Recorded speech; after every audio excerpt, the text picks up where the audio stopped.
Hey, we signed a guy, and there's an update on Roki Sasaki. Plus, we're going to talk about Nate Pearson potentially moving to the starter role and some rumors that are going on with the Cubs right now here on the Setup Man.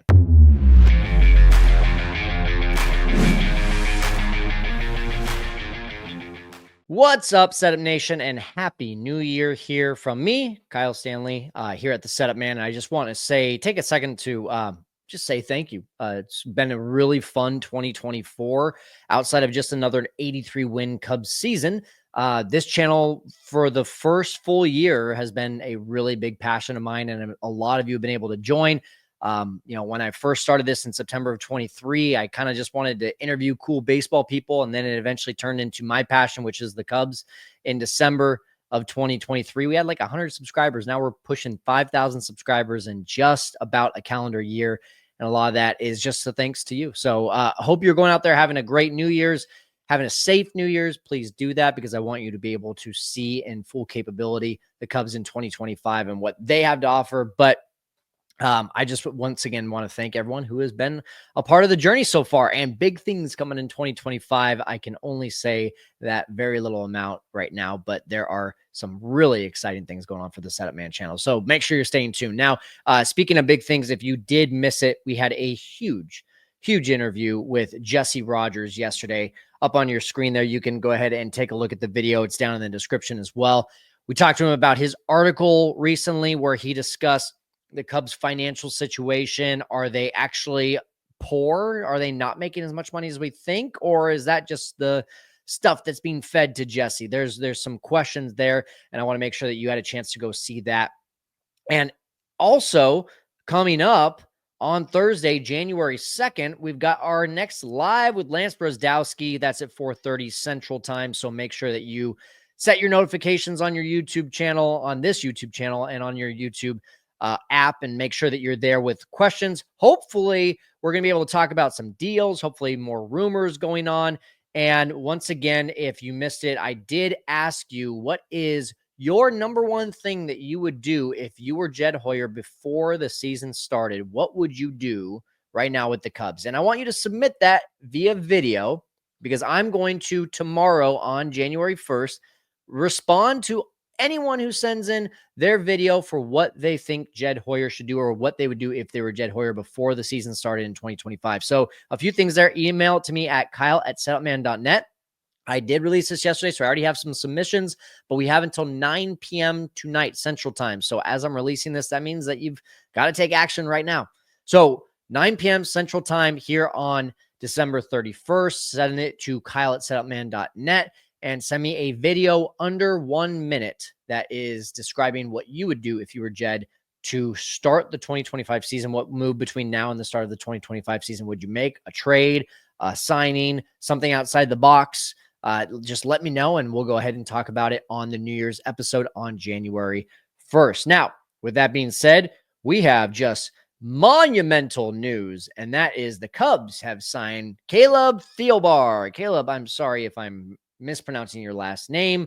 And I'm not going to spend much time on this. In fact, here are his stats. And if you missed it, just rewind and pause, because this is basically what it looks like, an older version of Drew Smyly. Does not change this team. I'm assuming this deal as I'm making this. Literally, the tweet just came out right before I went live here, or not live, but as soon as I started recording. I'm guessing $1 million, $2 million, right around there. So not going to be anything game-changing. Surprised it's honestly not a minor league deal based on the stats that we just threw up on the screen there. Now, with that being said, let's go ahead and get to the main thing about today, and that is Roki Sasaki. Now, before I do get to that, I do want to just remind fans, because there has been a lot of people who, once the Kyle Tucker thing happened, have said like, oh, well, we were supposed to get Luzardo after that, and then there's been like no talks of anything at all recently. And there's this whole mindset around Cubs Nation right now that the Cubs are done, or that they've made their last move.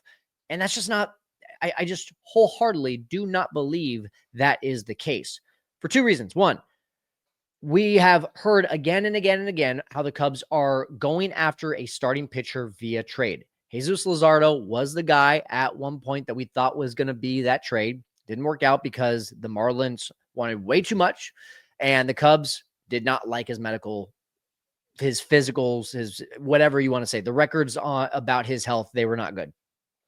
So probably a good move that they didn't do that.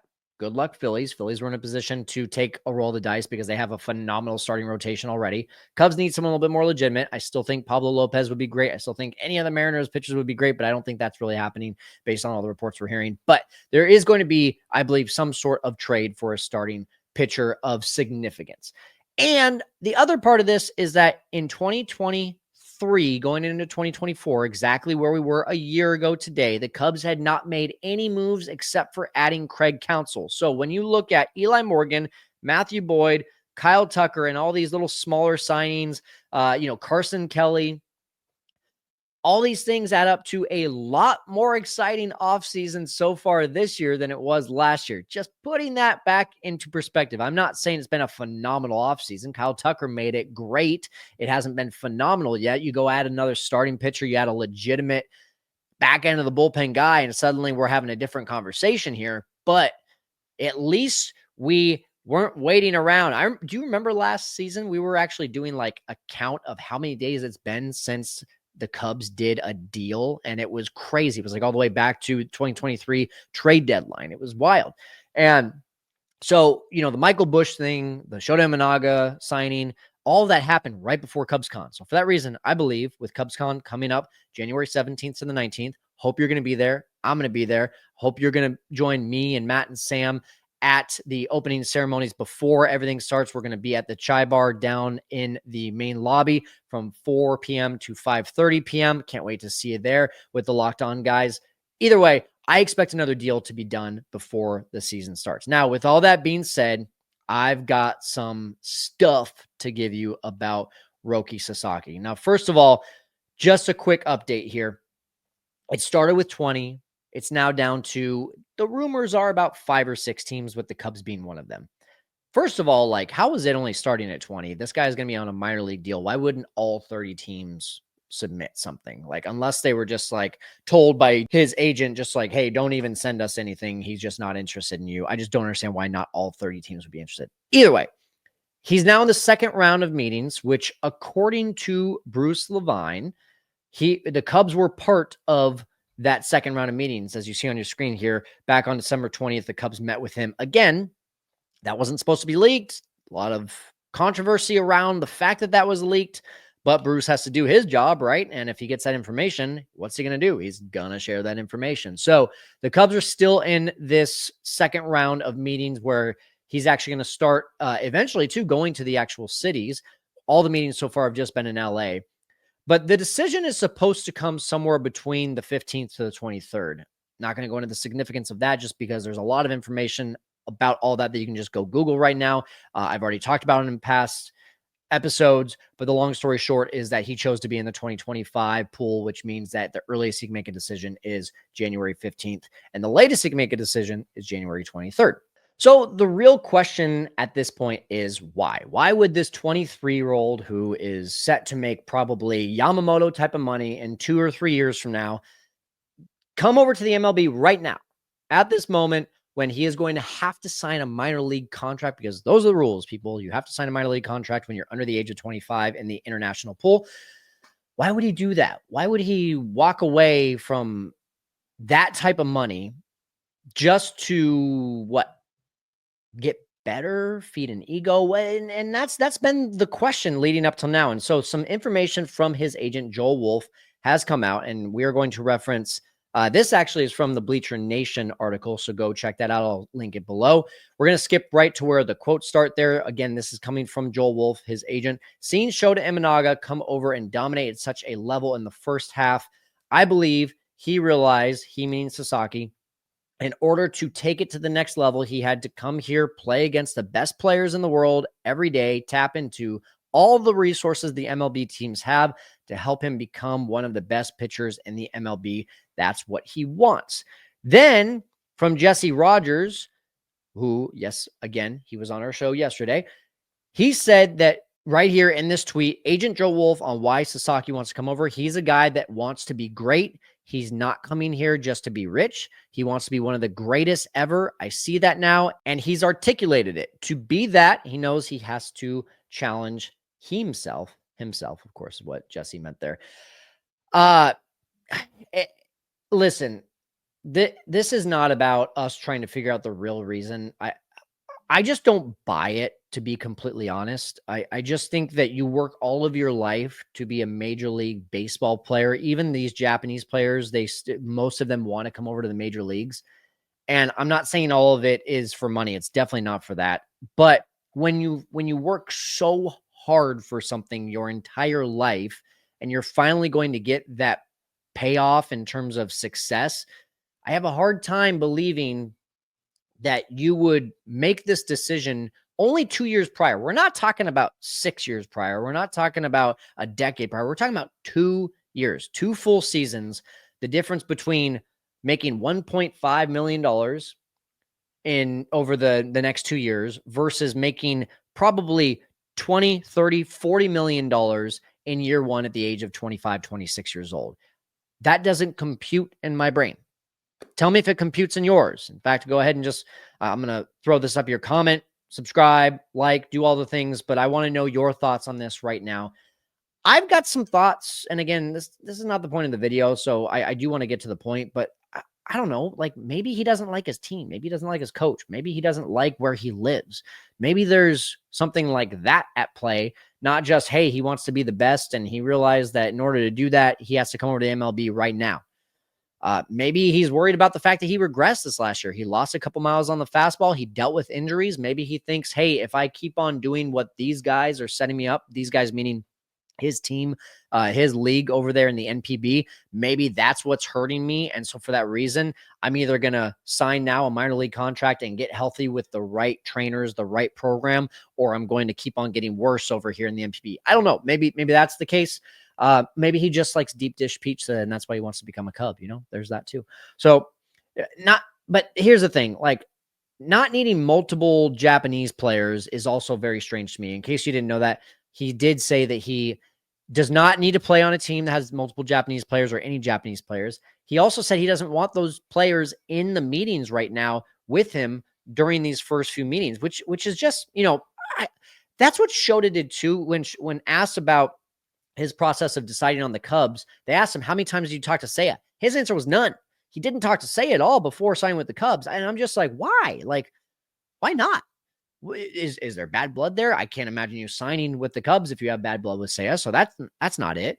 Is there some sort of, and maybe one of you have this answer, so please let me know in the comments. Is there a cultural thing amongst Japanese players where they don't want to take advice or feedback from someone else about a big life decision because they want to just digest all the information without any sort of bias? I don't know. I would really like to genuinely know the answer to that because that's really strange to me. If I want to go to Hawaii, if I want to go to Amsterdam, if I want to go to Australia, what am I going to do first? I'm always going to call someone and say, A, did you like it? B, like, give me the fast pass of Australia. Where should I go? When should I go? How often should I, at what time of the year should I go to that? Like, I want to know those things. Why wouldn't a player be interested in knowing those things if they're going to make a big life decision and move their family or themselves to that area? It's just, it's mind-boggling, to quote Blades of Glory. Did you just say mind-boggling? Yeah, mind-boggling. When things are so crazy, it gets your thoughts all trapped like in a bottle. A couple other notes about this, and then I want to give a little bit of a message to Sasaki. He just seems very bright. Like this guy seems like a very, or he's surrounding himself with very bright people because I don't know if you heard this. He gave a homework assignment to all of his teams to try to test their communication skills with him. I don't know what that homework assignment was. It's very vague. It was also in the Bleacher Nation article there. That's crazy. Like, a crazy good idea. I really like that idea. I thought that was genius. So this guy comes across as very smart. He comes across as very diligent. And for that reason, everyone who's saying like the Dodgers are the number one and it's just everyone else, and he's just, making the rounds for just courtesy, I don't buy into that either. And what I'll say to that is, the Dodgers, even though they're still the favorites, they They were not the favorites for Blake Snell. And look what happened. They got Blake Snell. The Giants were the favorites, at least from the reports I was seeing, for Corbin Burns, along with the Orioles.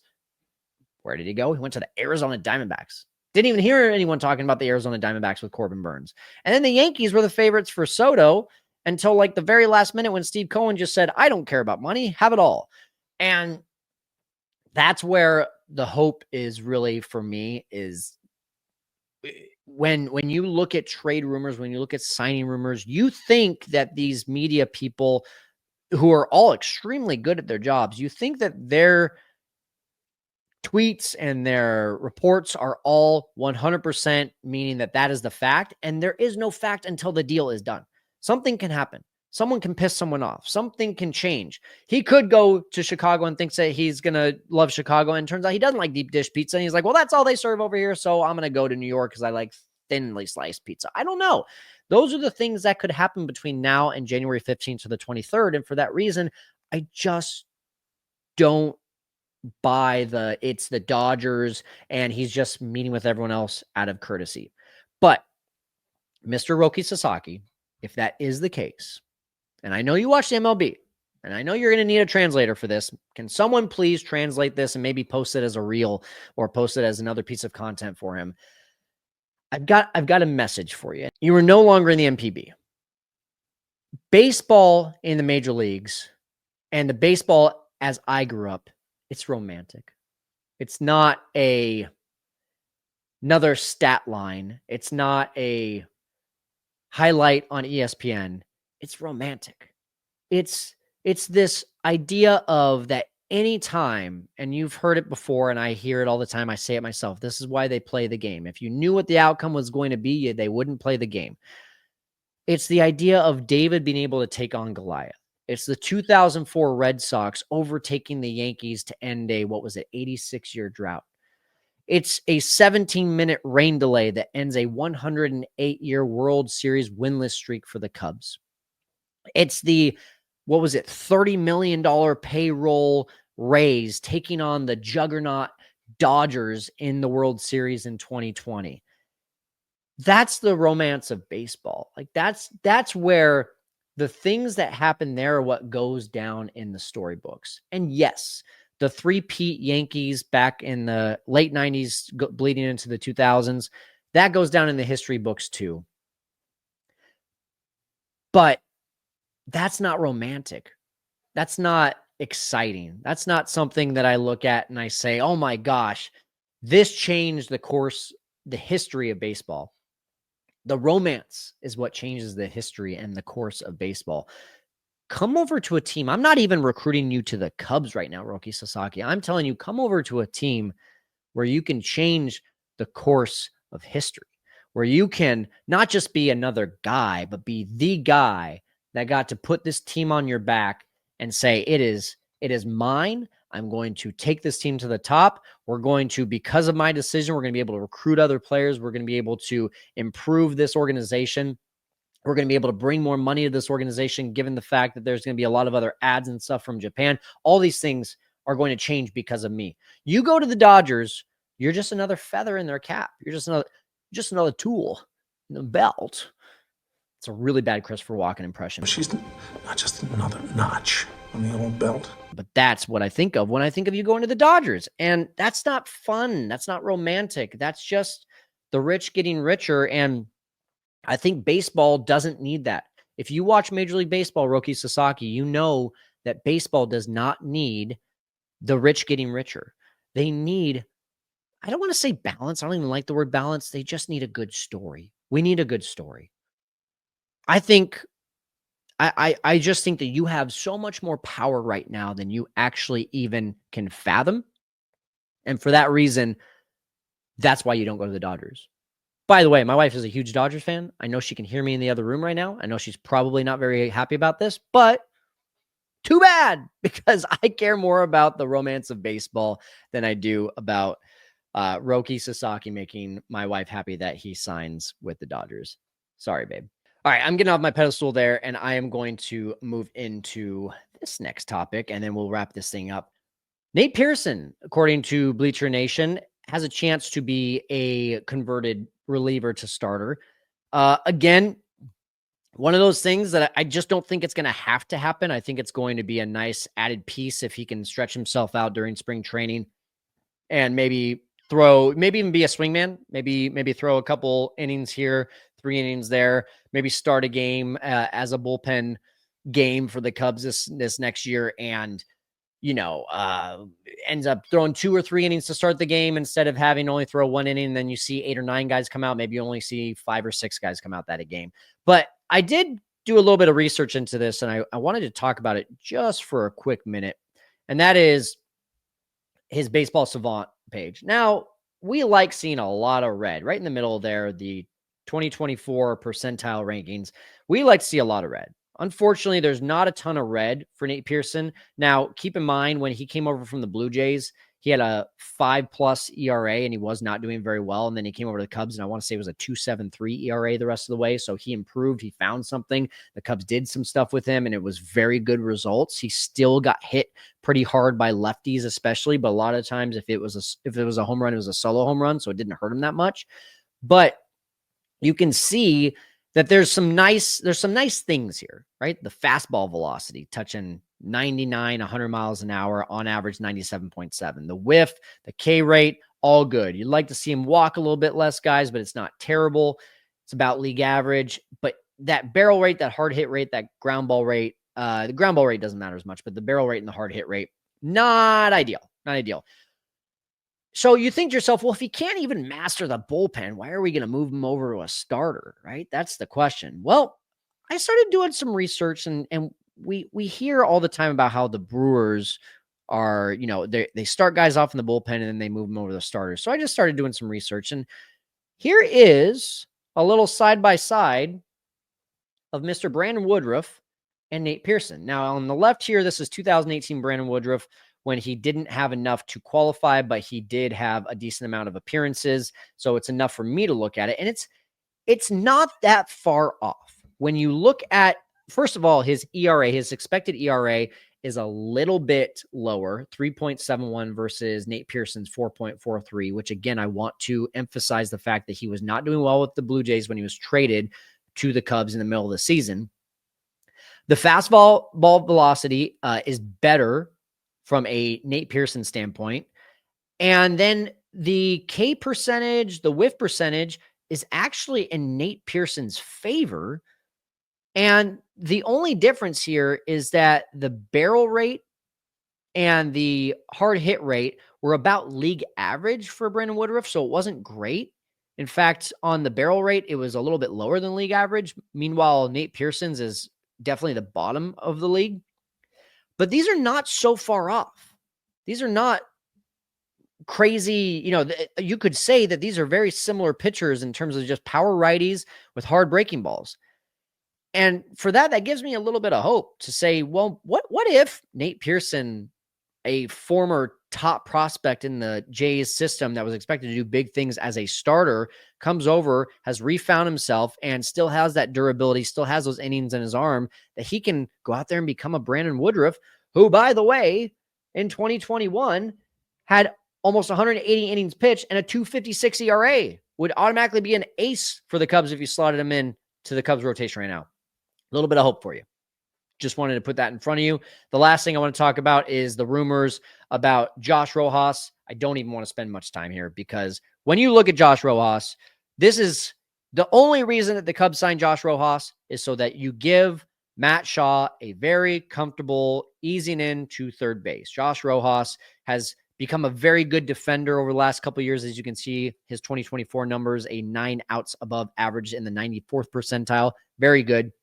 But he's at the plate and on the bases, he's a poor man's version of Nico Hoerner. He's going to have lower slug, lower OPS, lower contact rate. He walks about the same, maybe a little bit more than Nico. And he's not going to do much. He's going to be a number 8, number 9 hitter for you. So let's just not spend too much time talking about it. I know a lot of people want to see Matt Shaw at third base. And I know a lot of people want to see the Cubs go get Alex Bregman, trade Nico Hoerner, and put Matt Shaw at second base. Either way, you have to have another bench role or backup for either one of those chances. Because if something happens, you don't want the depth to be from a minor leaguer to a minor leaguer. You want the depth to at some point have some sort of experience in the majors. So Josh Rojas, sure, go ahead, sign him to I don't know, 1 year, $8 million deal, and just let Matt Shaw be comfortable knowing that it's not all on his shoulders. That's all I got to say about that. Once again, let me know what you think about any of this in the comments. I hope Roki Sasaki sees this message. I hope he makes the decision based on someone who translates this into Japanese for me. Setup Nation, have a happy new year. We'll see you tomorrow where I respond to all of your video submissions. And please be safe out there tonight. I'm going to go put my arm on ice.